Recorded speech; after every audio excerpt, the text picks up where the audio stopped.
Hi everyone. Hi everyone. Welcome back to Journey to Success, the Rebound series by Successpedia Asia. We hope the week has been great for everyone. So especially for Singapore with the exit from circuit breaker, and to all business owners out there in phase one, we hope all has been well, and we hope the business will pick up. And for those of you in phase 2 and 3, it will come soon. Okay. So now, today we are going into the interior design industry. So the touch of interior designers have always been magical, as we all know, but where has this magic gone to? So today we truly have the pleasure of having Adryan Heng, the founder and director of Spaceone Interior Design Consultancy. You guys can actually ask him later on why is it called Spaceone, not Space 2, 3, 4, 5 lah. Okay.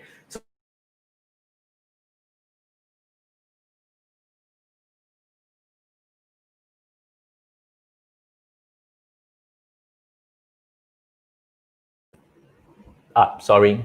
Okay. So tech problem. Yeah. Okay. So he's going to share with us some industry insights, and we'll be discussing on how the renovation and ID firms have to adjust to the new norm and also the rebound. So for Adrian, he graduated from Nafa in 1994, started his own design company, Spaceone Interior Design, back in 1999. So that reveals a little bit of his age. Feel free to ask him about his age later. His introduction is a little long, okay, it's in our description, but feel free to ask him, okay? So without further ado, we shall invite Adrian to do a self-introduction instead live with us. Hello, Adrian. Hello. Hi, everyone. Hi, Desmond. Thanks for having me. Yeah, you're welcome. So sorry for the tech problem just now. No problem. Yeah. Okay, yes. So, Adrian, would you like to say hi to the viewers and do a simple introduction of yourself? Hello, everyone. Hi, everyone. My name is Adrian. I'm the designer and the founder for Spaceone Interior Design Consultancy. I have been in this industry for about more than 25 years. I started my reno probably about 21 years ago, reno journey, yeah. So, the journey wasn't that smooth lah, because when I first started my business, it was after the Asian financial crisis, 1999. Yeah. Okay. Yeah, so it was quite a daring move then, but yeah, I mean, if I were to look back and think about it, I probably wouldn't have the courage to do so then. I mean, now, like, as in, if I started thinking about the situation, after a crisis, who would dare to start a new business? But I did lah. So far, with my passion and my design works that has been in the market for quite some time, and I think I'm quite happy with where I am heading to lah. Yeah. Right. Okay. Some of your friends are here, or some of the viewers are saying hi to you. Like we have Kenneth Lee with us. Hello. Where is our superstar? There he is. Hi, Kenneth. I got 2 Kenneths actually. Yeah. Oh, there's 2 Kenneth. Yeah. There's 2 Kenneth. Yes. Okay. Very good friend. Yeah. Okay. Someone is saying that you look so young. You are young. Yes. Somebody said that. Oh, okay. Yeah, can. All right. Hey, okay. So from the introduction that we did on the post, right? You mentioned that you specialize in high-end luxury properties and space, and you actually have some awards under your belt. So can you share a little on all this? Okay. Actually, when I started my design journey, I started as the same as everybody, lah. You started with doing projects for your friends and referrals. People recommend their friends to you. So I mean, it's a step-by-step approach, lah. Then I started doing HDBs, small projects, yeah. But slowly I began to build my portfolio, and somehow I got in touch with doing show flats. And when we do show flats, it's usually the higher end part of the residential. Yeah. So with my exposure to the show flats, I gained a lot of experience, a lot of exposure, with the fine finishings, and it becomes something that I really love. Yeah, when doing high end design work. So through the years, I accumulated all these experiences. I also learned to do a lot of stuff besides interior design. So I can also do visual merchandising. I've done VM, yes, for quite a lot, quite a few shops and and retail outlets. Yeah, and with that, because when I do show flats, I need to style up the place. You need to dress it up. So home styling becomes part of it. Yeah, because part of my job. So I gradually learned how to dress up. A bedroom, dress up a living sofa, dress up a full dining table. Ready for dinner. Where to procure.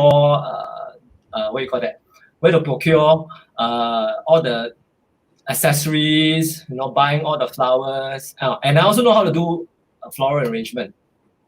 Yeah. Wow. So I'm a bit of like a jack of all trades, lah. So with all these things that come in, it sort of like sync very well with what I'm doing. So it becomes gradually, I slowly start to build my portfolio, my client base, and unknowingly I started getting more and more clients that likes my design, and they also like the dynamics of how I put things together, and they also have, I have to say that they have good taste, lah. Yeah, because the things that I put together, they don't come cheap. Yeah. So okay. Yeah, so they do have the beauty eye, Right. Yeah, so yeah, through all these years, yes. So it becomes a passion, and I've never regretted actually doing IT. Yeah. Yeah, 21 years. I don't think there's room to regret, lah. Yeah, correct. But something very interesting is you did all that when you started at 21. So you were at your peak at about what age? Like when you won the awards and stuff? Awards was, I think, 2012, 2013, 2014, 3 years consecutive. So you were only like 30? I wouldn't say that I've actually peaked then, because I'm constantly upgrading myself, like getting more exposure to the foreign design elements all over the world. So because of this COVID-19, right, I actually missed a Milan International Furniture Fair. Yeah. Oh. I'm not sure if you have heard of it. This is the world's biggest fair in the entire design industry, where all the top designers, retailers, they will be there, because all the top brands, right, they will be actually showcasing their latest collection. Yeah, for all the retailers to actually do the buying. Yeah, so this is my yearly trip, lah. That I will go there, I will talk to the different designers, I will talk to the retailers, I will talk to them, share. There's a lot of cross exchange of ideas and concepts. You talk to the designers to let them see, where did they get that inspiration? Yeah, so you tend to meet a lot of designers also. I've seen myself, I've actually shaken hands with Philip Stark before. I'm sure you know Philip Stark, right? Yeah, Philip Stark. There's a few other designers that I've forgotten their name. Do you take photo with them? Yeah, we did. Some, because they are always swarmed with a lot of fans. Yeah, so they are like. You have a fan too, They are like the celebrities like in the design industry lah. Yeah, correct. Instead I of like see. singers, yeah, but they are the design. They have their own fan base. Yes, but Right. we are more subtle one lah. We don't go crazy. We don't go screaming lah. That kind lah. Yeah, but if people would like to talk to them, plug their brain, pick their brain lah. Yeah. Right. You have your own fan Ashley, and then G this Sun Wukong. Okay, Adrian yeah. He's special, but his design is even more special. Yeah. All right. We should pull out your website and let people see later on, right? Yeah, those who are interested. Yeah, so yeah, you can actually follow my company IG, and follow and like on my company Facebook. Yep. There's really a lot of great designs out there. Yeah, that's shown. Okay, but so everyone is here for the same topic that the whole world has been talking about and discussing, which is COVID, and especially in Singapore, it has always been revolving around circuit breaker, and especially now that we are exiting circuit breaker, so we have phase 1, phase 2, and phase 3. So yeah, so maybe Adrian, you can share with us what are the impact in your industry. What are the impact COVID-19 and circuit breaker has affected? Wow, this is such a huge impact. I tell you, we have never seen anything like that in our industry ever. Not even when 1999, when you first came out from. It wasn't that bad, I think. Yeah, it was. Everything was moving, but probably slower. But just that with this, like there's a total standstill. Yeah. So we were like all doing our projects as per normal. But then prior to that, right, the industry, the economy has actually been kind of slow for the past 2 years. Okay. Yeah. Yeah, I mean, across the board, the entire industry can actually feel it now. When it comes to the renovation and the construction industry, right, we can actually feel it. So it's about probably about 2 years down, and we've been feeling very sluggish. Yeah, then suddenly with this COVID-19, worse. So this has impacted our industry so much that some companies actually closed down. Yeah, because of that. Yeah, and within these few months. Yes. Within these few months. I mean, I have heard of some design companies are either closing down or on the verge of close down, or have actually closed already. Yes, because as you know, we need projects to roll. We need the projects to be very constant. Every time, I mean, one of the things that kills us is, as everybody know, it's the rental. Rental is the one thing that actually kills. I mean, I'm not really say kill, but eats up a huge portion of our profit. So when we don't get projects, or you stop work for like 2 months or more than that, then it's very scary. That you have no income and everybody goes on a standstill. The current projects that you are doing, like in the midst of doing or just started or almost completing, suddenly stopped. So it's it has caused a lot of disruption. Yeah, and a lot of clients also, are in a very tough situation because they are dying to move in. And some of them actually sold their houses already. So this is the transition period that everybody is like panicking, trying to find temporary accommodation, trying to offload their what we call that, their stores, to some place else for temporary storage. Yeah, so it's really caused a huge inconvenience and a major impact in our industry. Right. The viewers have the viewers, Ken has a question, which I think I want to bring it up. And yeah, before you wanted to ask this question, this was something that I wanted to throw at Adrian as well. So do you think the cost of renovation will be impacted or have already been impacted? My question was a bit trickier. I wanted to ask him, is there any clients that suddenly ask for more discount after COVID hit? Okay, so I mean, for my there is. I will go into details about that later. The cost of renovation, yes. from what we can see, because this is an entire worldwide event, so literally the whole world is on standstill. So the factories all over the world are on standstill, freeze. So there is no production. So there's no production, there is no shipment. So we are actually using whatever that is in the warehouse, the balance stock. So once that balance stock gets worn off, then if they don't have enough time to fabricate the products that we need, the hardware that we need, then the prices is going to go up. This is definitely it's going to be tough for both the designers and the homeowners. Yeah, because we have to explain to the homeowners like why suddenly the price there's a surge. Because sometimes we cannot find take for instance, we have been using this hardware from this factory, let's say maybe in some country, but they don't produce it, or they can't produce it, then we got to source for alternatives. And the alternatives might be, maybe 20-30% more. And if that's really alternative, then we have to use it. Then we got no choice, you see. I mean, the show must go on. We still have to, the reno works has to keep on going. So we cannot afford. So,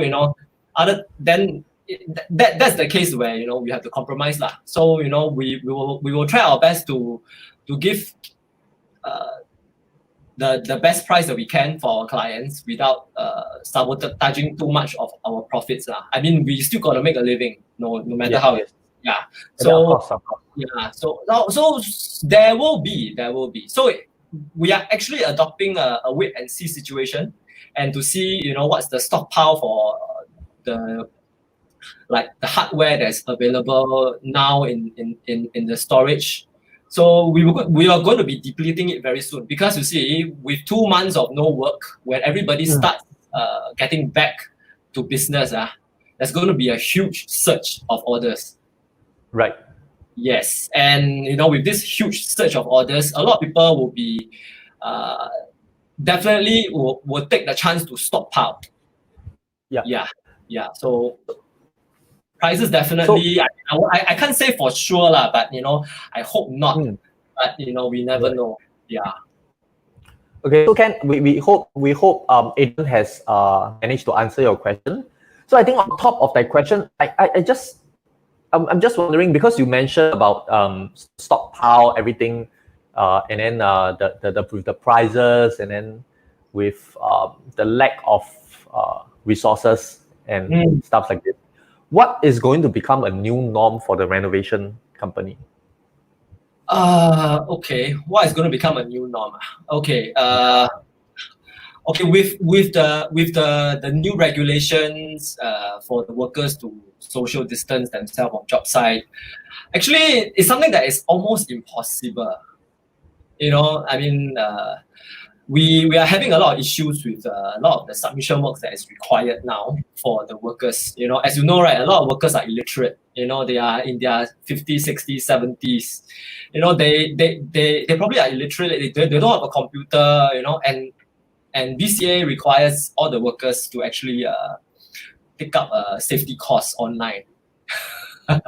So we have a challenge here that how are we going to get them to people who are illiterate. Yeah, I mean, I wouldn't say for all, but some lah.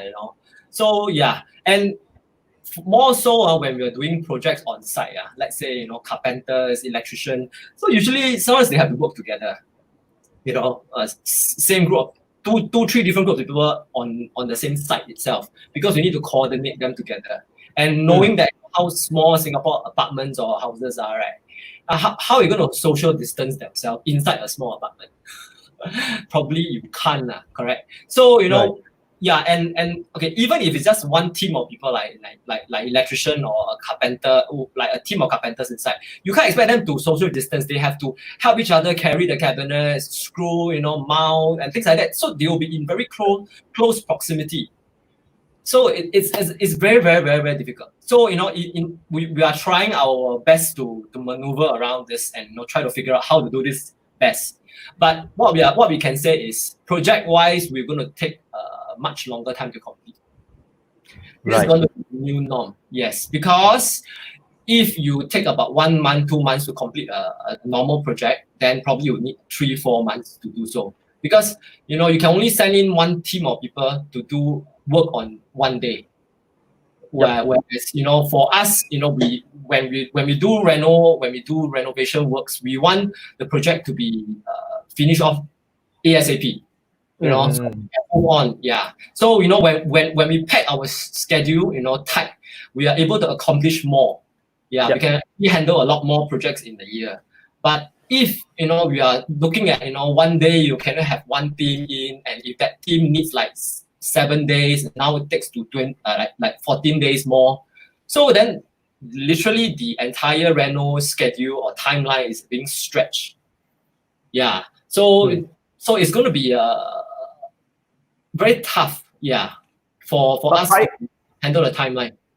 Yeah, but prior to this, the norm for renovation, I mean, even for myself, is always rushing. So clients always rush the designers and the renovators. And it's a norm. I think the norm is 2 months, you must finish the whole project, Anything more, they were like, why so long? Yeah, correct. And as everybody knows, right? I mean, as everybody who has been through renovation processes, right? Everybody should know that hiccups always happens. Things that you don't expect to happen will happen. And sometimes you need a little bit more lead time, to complete. You can't just hit on the dot that I want it within a week. So sometimes we definitely don't really promise client that we can deliver like within 1 month of what they want. We will just tell them very much that we would love to, but sometimes there is going to be hiccups and unforeseen circumstances that will pop up, like your goods fail to deliver, or when they deliver, the product is actually defective. Then we actually have to get it changed. So that will require some time. So then, so these are things that people can't really foresee, and we can't foresee also, as much as we don't want to, but sometimes it does happen. Yeah.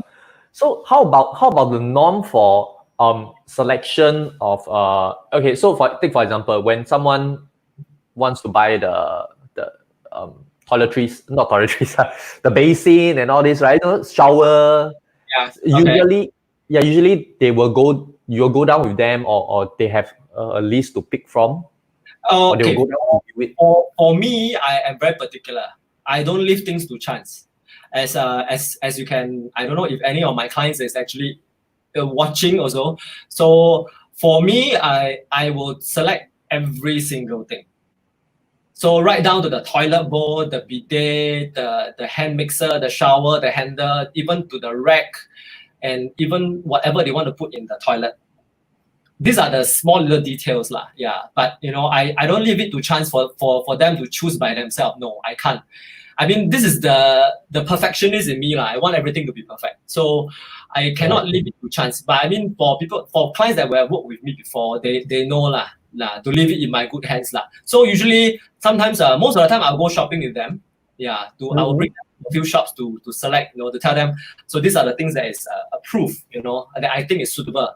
But there are sometimes that we can't coordinate our times. Then we will do virtual shopping. So I will FaceTime the client while they're at the shop. So we will video, walk along the shop, and they will show me, okay, this one okay or not? How about this? So is there an alternative? So I usually will have a rough idea of what I really, what I'm looking for. Yeah, it's usually very clean in lines. Right. Yeah.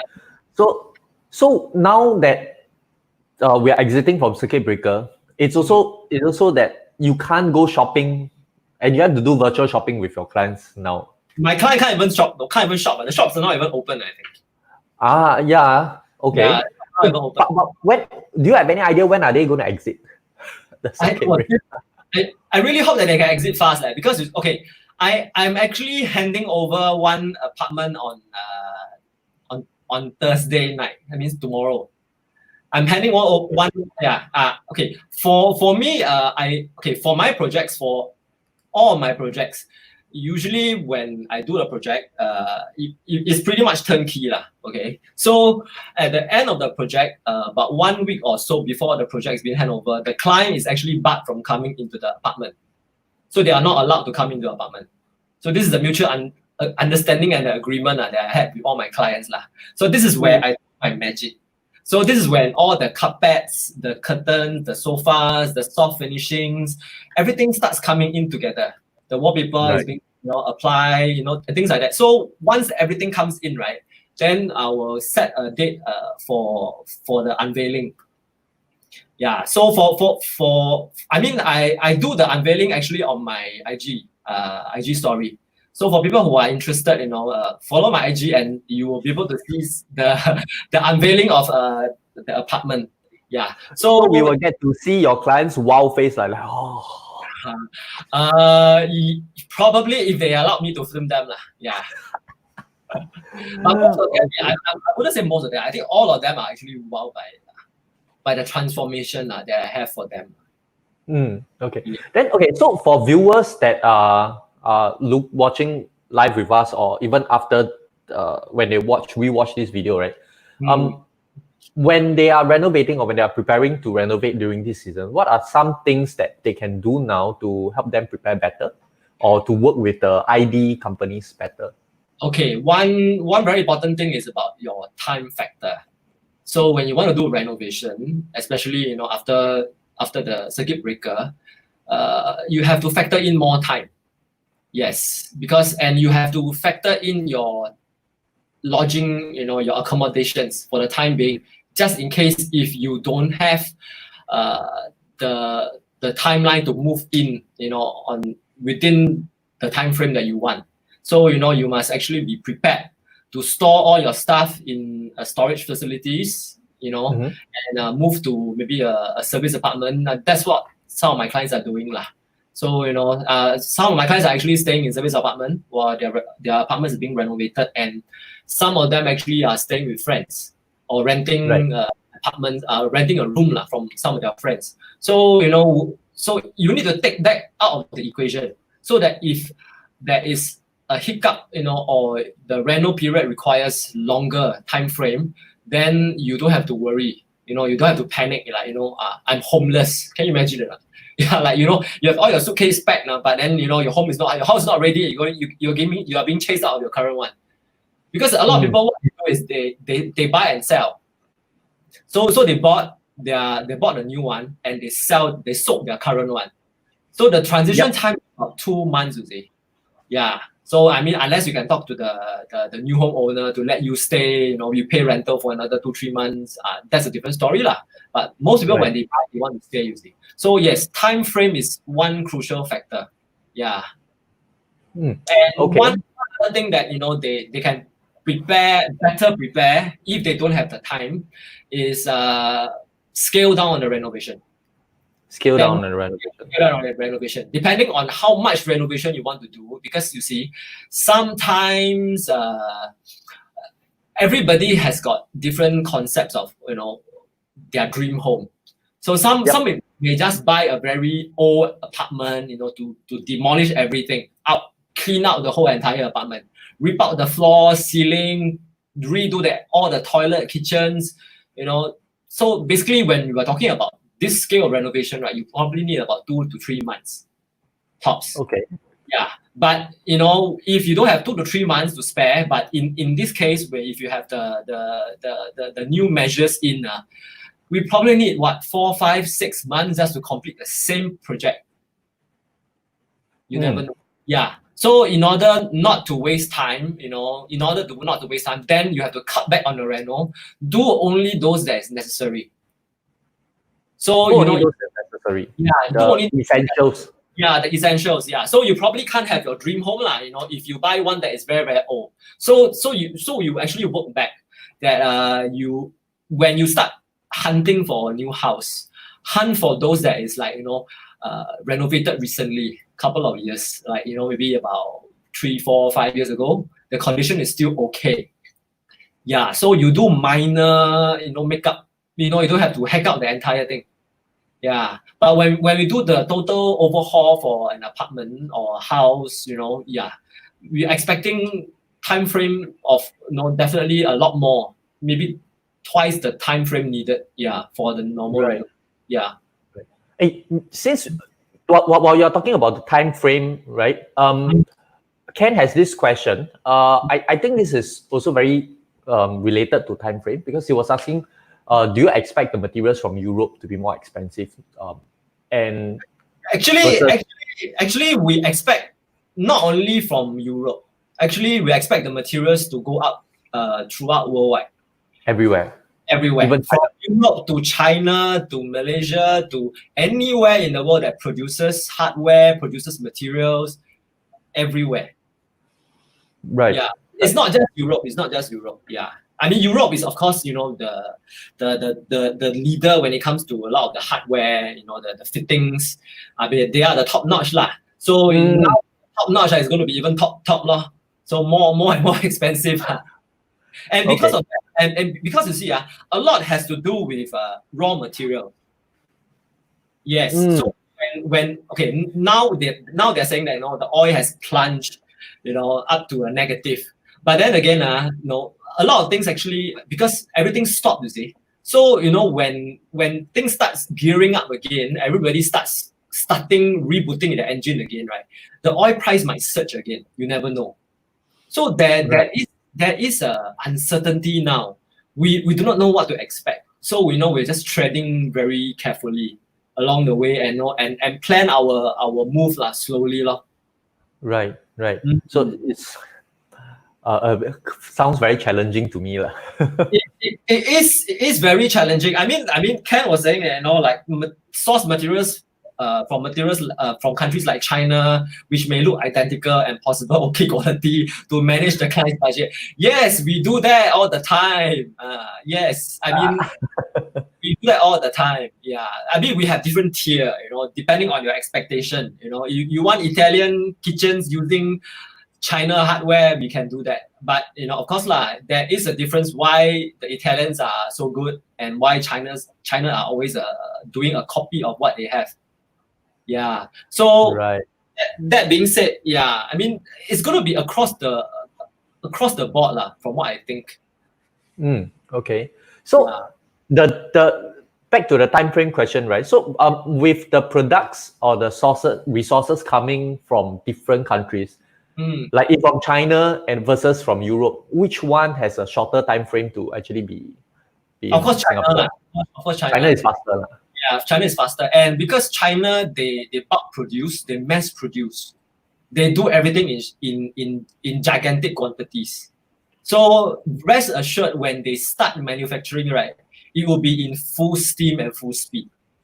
Yeah, because they actually missed out on 2 months of no exports. Right. So, okay. Yeah. Hey, talking about Italian design, and so I'm sure the viewers must be curious. Even myself, we are all curious about some of your works. So let us see some of your work. I don't know whether you have some Italian design. I mean, this is my website. This website is very old already, For people who old website. This is a very, very old website. This is done I don't know how many yongs ago. Okay, no, don't see this one I mean, okay some of these projects inside this website is still yes, it's still okay My designs are pretty timeless So they don't really have like it looks like from 1980s or 1990s. No, they don't So it's still very relevant today Yeah, this is a yeah. This is nice one. Yeah. Still very relevant. Yeah, it is still very, very relevant. This house is about 10, 11 years ago. Oh my goodness. Yes, 10, 11 years ago. Yeah. So, okay, the thing about my design is I don't design things that are in fashion. Like, when things that are very hyped up during a certain period of time. This project is more than 15 years old. My goodness, that means when you were designing this 15 years ago, these are the things that's trending now. I didn't know they are trending now or not because design is always design is always evolving, you see. So somehow, I don't know, maybe it's my eye lah. I have this eye for things that are a bit more timeless. I don't like to design things that are fashion inspired for that period of time. Right. Yes. If you see Spaceone Facebook page, yes, you will see a lot of the projects that I posted up throughout the years. I do get a lot of media editorials in newspaper, in magazines, different media. You were featured recently, right, by Straits Times? Yeah. Actually, I'm constantly being featured. I mean, on and off. Yeah. This one is this is a clinic. This is the aesthetic clinic I just completed at SBFC. Robinson Road. Yes. Okay. So we have a comment on Facebook. Adrian is the best interior designer in Singapore. Wow, this is a big hat. Thank you. I'm not the best, but I try my very best to give within my ability to all my clients. Right. Okay. Okay. Because a lot of people I'm a very small boutique company. I am not the huge company that that does international projects, huge hotels, huge resort, I have my limitations. So, I do what I can, at the best of my ability. Right. Yeah. So I would say that you saying yourself being a small boutique is very humble, because looking at all the designs that you have and so many works that you have done, I think you are more than just being labeled as a small boutique lah. These are all accumulated through the years these projects. And also, I'm thankful for a lot of my clients who actually trusted me with their houses. Yeah, and they trust my vision So, but sometimes I have to fight to get the trust So it's not an easy journey. Serious. Yeah. Yes. Yeah. Hi, Jocelyn. Jocelyn saying hi to us. Yeah, she's saying your clinic design is nice. Thank you. Do visit the clinic. If wait. That sounds a bit wrong at the wrong time. This is an aesthetic clinic. So they do a lot of aesthetic procedures like Botox, fillers. Yeah. And they do facials also. Have to help my clients a bit. Yeah, helix, aesthetics. Yes. So the clinic is actually very cozy. The clinic, as you can see, is not your typical aesthetic clinic, which is very cold. Cold, white, and a lot of metal. So this one, the concept for this, I'm actually trying to have a little bit more fun element in the design of this clinic to make it a bit more homely. So people can after the treatment, they can stay, have a drink, to create the ambience, to make it less intimidating. Yep. Okay, so Adrian is saying visit the aesthetic clinic, not the clinic for anyway, they are sick. So Jocelyn, you are Winston's patient. Oh, very good. So you must have seen the clinic already lah. That's the case. Right. Okay, so let's see. Yeah. Hey, Adrian, so I want to ask you, being one of the leaders, I would call yourself. I will call you a leader lah, whether you want to accept it or not. But I think to me, looking at all your works, I would deem that you're one of the pace setter, the trend setter leaders. Maybe your competitors might be angry at me lah, but they will be angry at me, not at you, because I said that. Don't worry, I'll thank that. Yeah. But how should companies, especially in the renovation and in ID film industry, better prepare for the new norm that is currently setting in, that we have talked? Okay, so what we're doing now is, we have to have all the measures in, your hand sanitizer, temperature checks, your safe entry in, out of the offices. But we're trying our best to try to let people work from home as much as possible. So, we don't get hard copies, we do everything digitally, electronically. Yeah, but there are still a lot of things that is a bit difficult to do it, like FaceTime or WhatsApp call or Zoom, with your clients, because design works is still very hands-on, because we need to show clients the materials, the colors, and these colors cannot translate through pictures and or videos. So somehow we also need to take the precaution if you were to meet a client in the office. So by wearing like face shield and stuff like that also, yeah, this is going to be the new norm for quite a while, I guess. Right. And then for office manpower, all this, I heard recently you when people go up your office, they have to scan, register, and stuff like this, right? Yeah, correct. We have the safe entry QR code ready. So for clients that's coming in, I hope that they don't have to come in unnecessarily as long as we can do it remotely, we'll do it via video calls or phone calls. But when there's no choice, then they have to come down to our office. Then we'll do the necessary precaution to safeguard everyone. Right. Okay. Yeah. So viewers, if you have any more questions, please feel free to throw at Adrian. He's here. I've been throwing him a lot of questions. I think Ken online has also been throwing questions. So the rest, please feel free to throw some questions relating to renovation, design, or if you want to design, you want advice on how to design your house. Adrian is here. Yep. Yeah, just pop over to my Facebook page and my IG page, my Instagram page. That one you will see a lot of updated projects through the time. Yeah, correct. I just started the company's IG page not long ago. So slowly building up the pace. Yeah.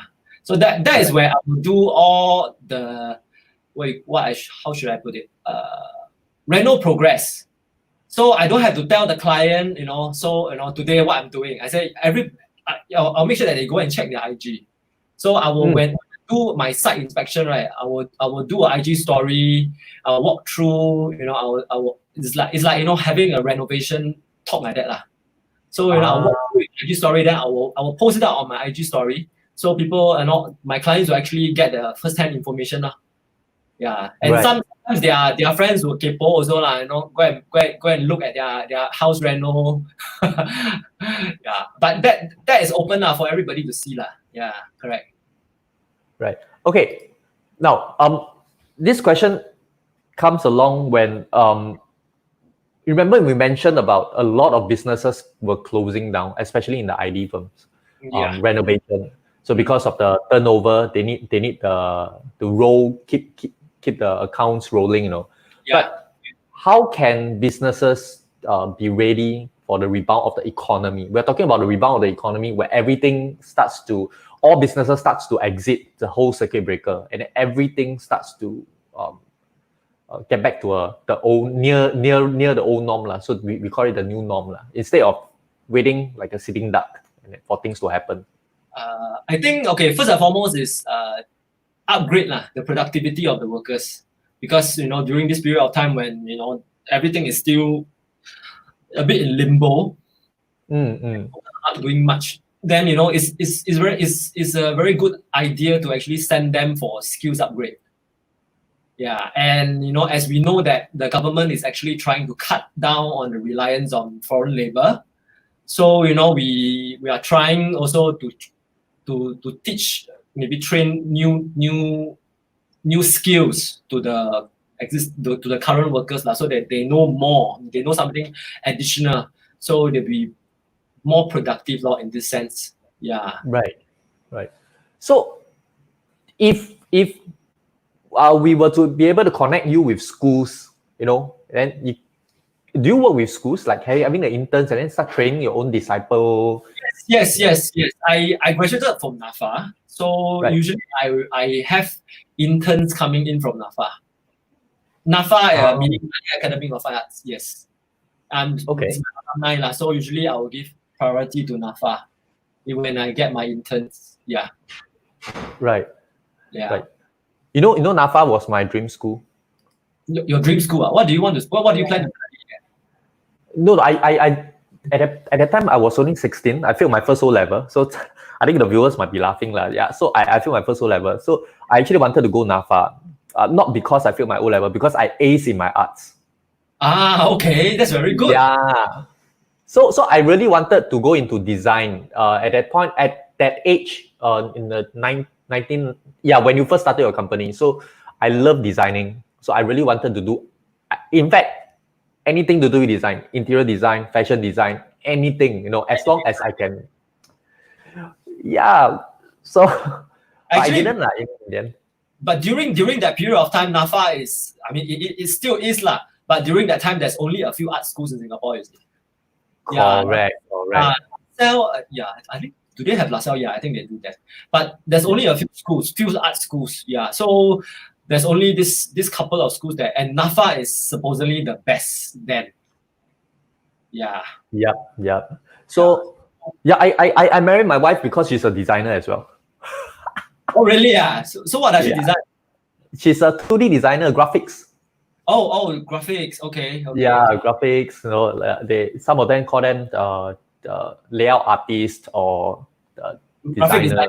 Graphic designer. Yeah. Correct. So yeah, but in 1999, if I recall correctly, I'm not sure about the viewers. For it wasn't a trade that our parents will want us to go into. The moment we said, "Oh, we want to go into arts, we want to go into designing," we want to go Nafa, LaSalle. They'll say, no, you go and study engineering. Actually, this is okay. Once you touch on this, right, I'd like to share a little bit of my story. Actually, for me, right, I entered Nafa also accidentally. Accidentally. Okay. From young, my parents actually sent me to drawing class. So I had a bit of a artistic foundation from young. Like 5-6 years old, I started drawing. Yeah. So, but then I didn't think much of it. So I went through my secondary school. I went through, I was a N-level student. Yeah, I wasn't very good in some of my subjects, but I aced my design technology. Right. Yeah, correct. So when it's time to apply, when you finish, want to go to Polytechnic, usually everybody does the same thing. You go electrical, electronic, mechatronic, whatever lah, So I was totally lost also. I do not know exactly what I want to do. So we just follow the herd mentality. So all my classmates, right, all went to all these things. You just follow, you apply the same as them. But because of my scores were too high, not in a good way lah, too much numbers, too much numbers. So I got rejected. I got reject. Then then my friend asked me, okay lah, go and take out any course lah or that. So I just pick those nobody wants like offshore engineering. Went to Neon Poly, try to reapply. I got rejected. So I was like, go NS lor, do the study already lor. NS. So strangely, one of the days I was flipping through the papers, I saw the ad from Nanyang Academy of Fine Arts. Interior design course diploma. Yeah. So I asked my mom, how can I go and take it? He said, yeah, you got all the time. Take lor. What is it to lose? You fail if you actually fail again, right? Or they don't accept you, right? You go army only, correct? Then you might as well for the army to finish and come out and look for a job. So okay, fine. So I went to take the aptitude test. They have an aptitude test. So only when you pass the test, then they will enroll you. Yeah. So yeah, very Heng lah, my surname lah. So I got in. After the aptitude test, I managed to got in. So I did a 3-year full-time diploma course in Nanyang Academy of Fine Arts, interior design. Yeah. So that's how my design journey started. So I think sometimes it's fated lah. Somehow God wants you to do certain things. It will probably guide you to a certain site, then to let you run once you reach the destination. But I never regretted the day I stepped into IT. Yeah. So my calling lah. Yeah, I think this is called things happen for a reason. Yeah, for myself, I've always wanted to be in the design or art scene to say. It took me one big round until like I was 30 over before I stepped into production. And then still, go one big round, I still end up in the art scene. Yeah, correct. Yeah. I guess this is all part and parcel of our life journey.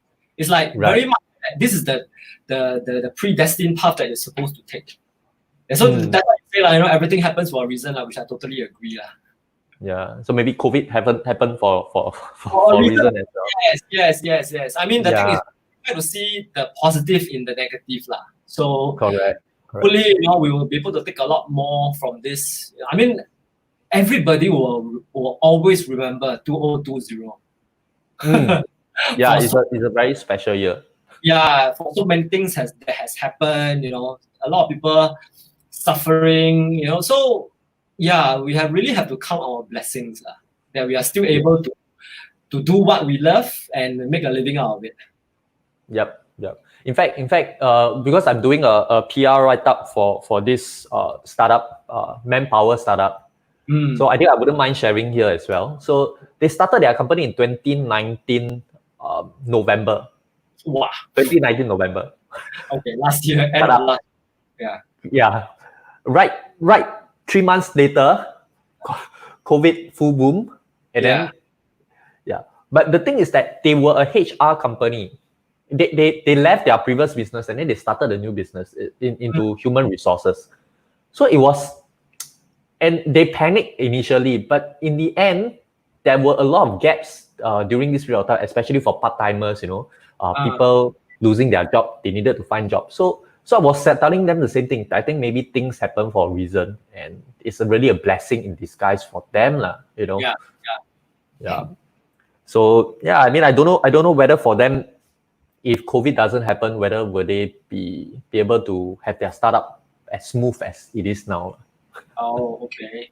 Yeah, you never know. Sometimes, I mean, like what we always say, things happen for a reason. So that could be the reason. Yes. Okay. So yes. Viewers, any questions more for Adrian that is with us? We are not going to be live. We are going offline soon in a way. So, any last questions for Adrian or even myself to answer? I think we will be more than glad to take any questions, So, for Adrian, while we are waiting for the questions to come in, do you have anything that you would like to say to our viewers? Stay strong, everybody.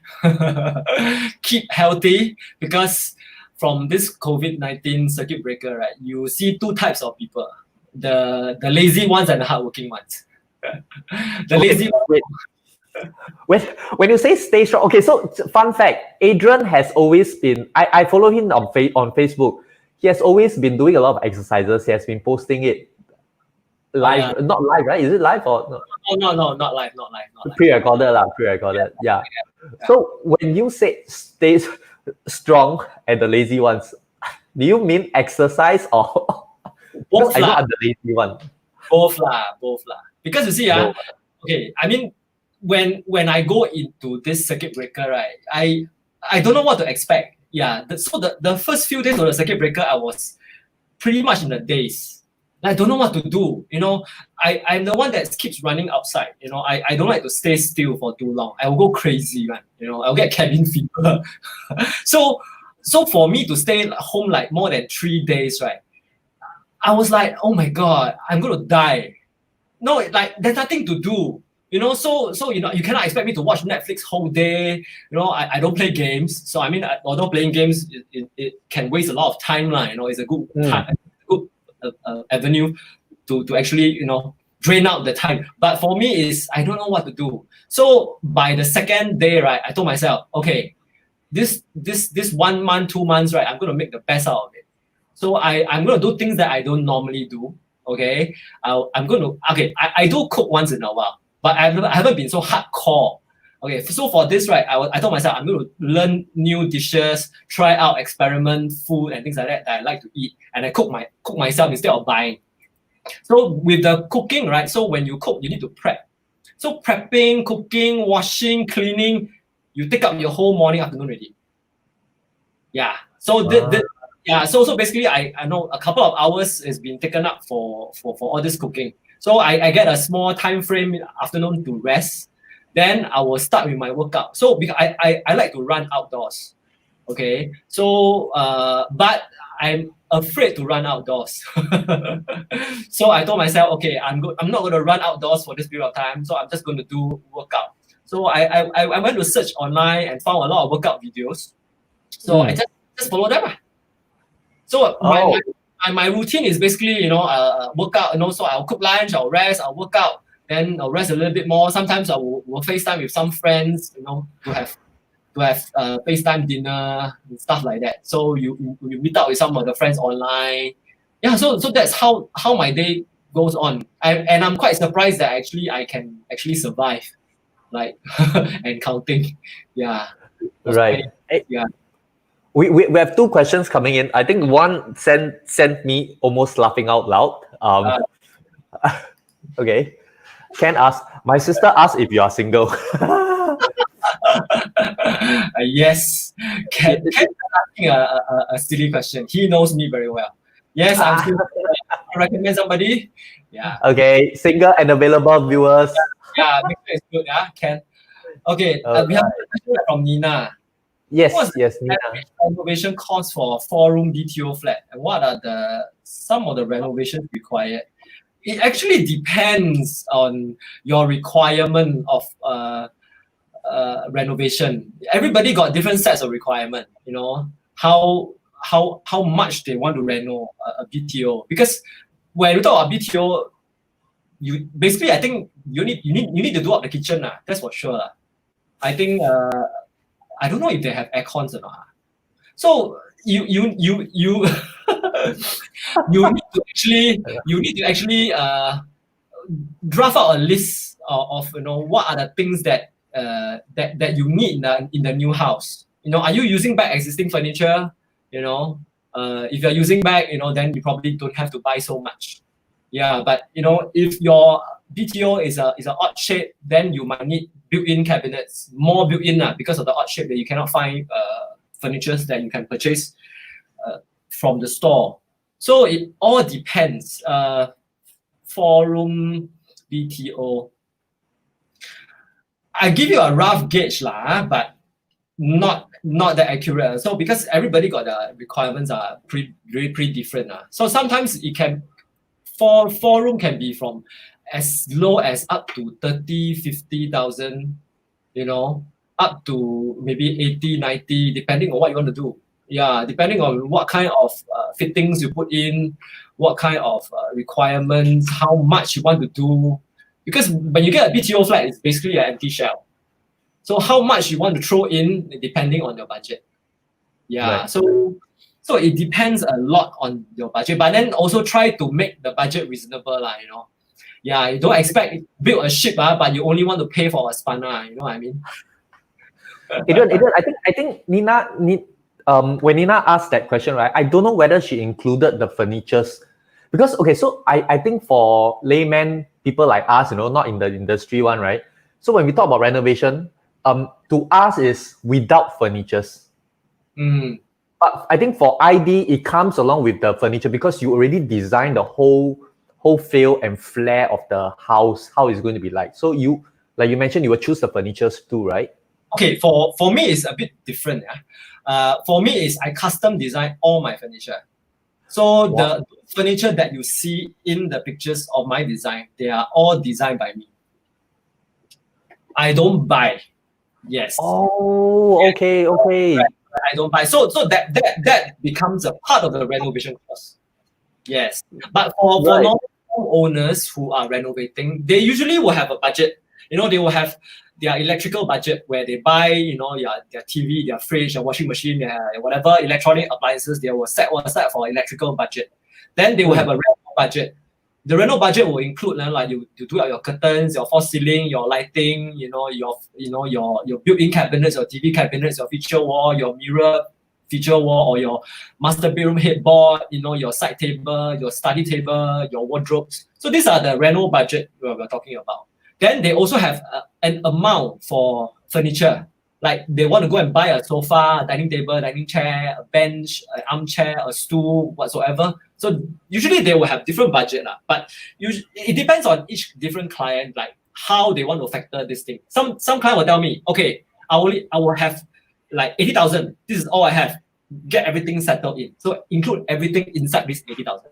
So usually I will try to ask the client, so what's your total overall budget? Yeah, I know. Okay, usually we'll take out the electrical budget. We try not to factor the electrical budget because that one is electrical, nothing to do with renovation. So for us is we will ask them to see if there is a full amount that that they are comfortable with, and I will try to my best to work within it. Yeah, let's say they have like 80,000, so I will try to now with their requirement then I will advise to see if it's possible to work with 80,000 within the requirements that the client needs or wants Yeah, so if you can, then of course we can try to fit everything in. Yeah, and because the apartments are getting very small nowadays, so usually we will try to custom design and fit the furniture into the design. Then it makes the space looks better because I do have clients who went on a shopping spree before they do the renovation. Then I have to work within what they bought. So this is a huge challenge. Yeah, and I have to say that sometimes you might buy a sofa that is two size too big for your living room. So then once you put the sofa in the living room, then your whole living room is like taken up like probably 80% of the space. You don't have much walking space around it. Yeah, because most of the clients, they don't have a visual of a proportion. So that is where the designer comes in. When I look at the sofa, I can tell you that okay, whether will this sofa fit into the design? Will it fit into your living room? Is it too small or is it too big? Yeah, but when clients go shopping, they say, hey, I love this sofa, this is very nice, I want this for my house, without even considering whether is it suitable or not, is the size okay or not. So that's the thing, you see, when you engage an ID, the ID will actually give you professional advice on, in terms of the proportion and the scale, whether is it suitable or not. Yeah, I mean, when I go shopping with my clients, sometimes they also get very frustrated because I'll tell them, no, cannot, this one cannot, this one cannot, this one cannot. but ultimately when the whole thing is being put together, then they understand why I say cannot. I see. Yeah. Okay. I have my reason. I have a creative eye to tell you why I think it's not nice. So you try your best to take it with a pinch of salt even though you really love that piece of sofa that much. Yeah, but when I say that, it means that I'm just sharing with you my professional advice that this might not look what you visualize it to be Right. Yeah. Okay. All right, Nina, I hope that answers your question. Okay. So all right. So Adrian, we have come to the end of the show. I know. Oh, Nina has one more question. Shall we take it? Yeah. What are some essentials we should focus on? Okay. For BTO, aircon is one. Yeah, you need to do wardrobes. They don't come with wardrobes. So, but the toilets are all done up. So toilets, I mean, if you don't have the budget, leave the toilet alone. You can dress up the toilet, like putting decking over it, over existing flooring, if you hate the flooring, I have got some clients who actually get me to overlay timber decking, outdoor timber decking for a wet area in the toilet. So it looks nicer, looks cozier Yeah, but the most important thing is probably the aircon. You need your wardrobe. Yeah, TV cabinet. Kitchen. Yes, kitchen is very, very important. Yeah, because it's an empty space, so you need to do up your kitchen. Those, if your budget allows, then I would suggest to hack out the wall and do an open concept kitchen. If you don't cook, but most of the people nowadays, they don't really cook heavy. So because I know how BTO is. It's very small. Yeah. So if you can open up the kitchen wall, the entrance wall or any other wall, that is suitable, right? You will make the space look a lot bigger. Yeah. So the focus probably once you enter the home probably will be the kitchen now. Yeah, because that's going to be the first focal point when you walk in, I guess. Yeah, so the living and the kitchen and the masters lah. I got scolded by my wife for having an open kitchen. She cooks a lot, is it? No. I like to fry things. Wow, you fry things. So open kitchen means when you fry, Wow, then whole living, dining, all oily. yeah. I not really oily lah. So she's watching lah. So you're going to sabo me later. So But you can use air fryer, right? yeah, I mean I can use air fryer, but I think I'm a bit old school lah. So especially fries. When McDonald's has no more fries, so we bought our own fries.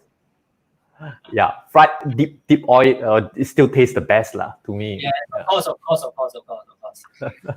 Yeah, for people who do heavy cooking, then not advisable. Yeah, unless you can actually partition out a wet and dry kitchen. So this is where the designer comes in ready lah. So the homeowner usually will not have the ability to design in such a way lah. For designers, then yes. Usually, if the space allows, if your budget allows, then usually we will try to create a wet and dry kitchen. A wet kitchen meaning you can do all your heavy cooking, which is near a window. Yeah, that's how we will design it, near a window. Heavy cooking where you deep fry whatever and it's heavy duty. So it's easier to clean. Then with a door that closes up, can be a glass door or sliding door, to save space. Then you have the dry kitchen. So this dry kitchen can be where you have another stove for you can boil soups, cook instant noodle, and that's where you have your microwave, your oven, your fridge. So these are all in the dry area. And if you can, then you might want to combine the dry kitchen with the dining. Yeah, so a lot of people like an island dining. Yeah, like an island dining. So you can actually convert an island, into a dining. In conjunction with the dry kitchen. Yeah, I mean, go through some of my pictures on my IG lah. So there are some designs there, and yeah, my website and my Facebook page lah. So there are some kitchens that are double up as what you call that, dry kitchen combined. Okay. Yeah. All right. Okay, we have come to the end of the show. I'm going to get killed by my wife later, lah. So because yeah. Okay. Anyway, Adrian, thank you so much for Nina. I hope Adrian answered your question. Yeah. Yeah. So if you need more help, you can always message me on IG or Facebook. Yeah. Yep. So right below, Spaceone Interior Design Consultancy, IG handle Spaceone _ID Consultancy. All right. So and don't forget Successpedia Asia. Just find Successpedia Asia on Facebook, and then we will appear. All right. Yeah. So Adrian, thank you so much for your night with us. Your valuable 1 hour with all the insights and so many sharings. Thank you for having me. It was fun. Yeah. Oh really? Yeah. Thank you. Thank you too. Now we all know that this is going to stay online. We are not going to take it down. So people can replay and rewatch it. So people will know that you are actually single. So I don't know whether 5 years later when they watch again, still single or not. Still single or not? We'll see. Yeah. Okay. Thanks, Adrian. Good night. Thank you. Good night. Bye. All right, so guys, there we have Adrian from Spaceone. Oh, we forgot to throw in the question, why is it called Spaceone, not Space 2, Space 3? Okay, but thank you so much for watching and staying with us. Our next Journey to Success, the Rebound, will be held next Wednesday at 8 p.m. as well. So do follow our Facebook to get updates on who our next guest is. I think this week, this Friday, or in fact early next week, we are trying to get 2 singers live with us. It's something very different that Successpedia is trying to do. Randomly getting some people from the art scene to come in. There's some live singing, and then you can dedicate songs. You can choose the songs that you like, and then so stay with us. We have a lot of motivation posters, videos coming up. Yeah. So this is Desmond here, your amateur host and co-founder of Successpedia Asia, signing out.